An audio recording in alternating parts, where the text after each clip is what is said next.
ময়মনসিংহের ফুলবাড়িয়া উপজেলায় বাংলাদেশ জামায়াতে ইসলামীর উদ্যোগে আলোচনা সভা ও শহীদ পরিবারের মাঝে আর্থিক অনুদান প্রদান অনুষ্ঠান অনুষ্ঠিত হয়েছে।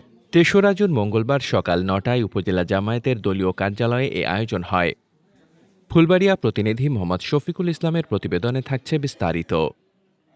আলোচনা সভায় সভাপতিত্ব করেন ফুলবাড়িয়া উপজেলা জামায়াতের আমির মাওলানা মোহাম্মদ ফজলুল হক শামীম। এতে প্রধান অতিথি হিসেবে উপস্থিত ছিলেন ফুলবাড়িয়া উপজেলা জামায়াতের আমির মাওলানা মোহাম্মদ ফজলুল হক শামীম। অনুষ্ঠানে আরও উপস্থিত ছিলেন ময়মনসিংহ জেলা শ্রমিক কল্যাণ ফেডারেশনের সভাপতি মোহাম্মদ মানিক মিয়া, ফুলবাড়িয়া উপজেলা জামায়াতের নায়েবে আমির মোহাম্মদ গোলাম মোস্তফা, সাধারণ সম্পাদক আলহাজ ডাক্তার আব্দুর রাজ্জাক, কর্মপরিষদ সদস্য আব্দুল মজিদ, মাওলানা নুরুল ইসলাম, মোহাম্মদ রব্বানী, অধ্যাপক মোহাম্মদ আলাউদ্দিন সহ স্থানীয় নেতৃবৃন্দ।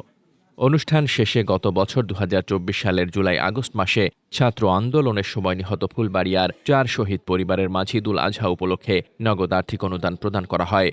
ঈদ আনন্দে তাদের অংশগ্রহণ নিশ্চিত করতেই এ সহায়তা প্রদান করা হয় বলে আয়োজকেরা জানান। জেলা আমির মোহাম্মদ আব্দুল করিম বলেন, আমরা আপনাদের পাশে সারা জীবন থাকব ইনশাআল্লাহ।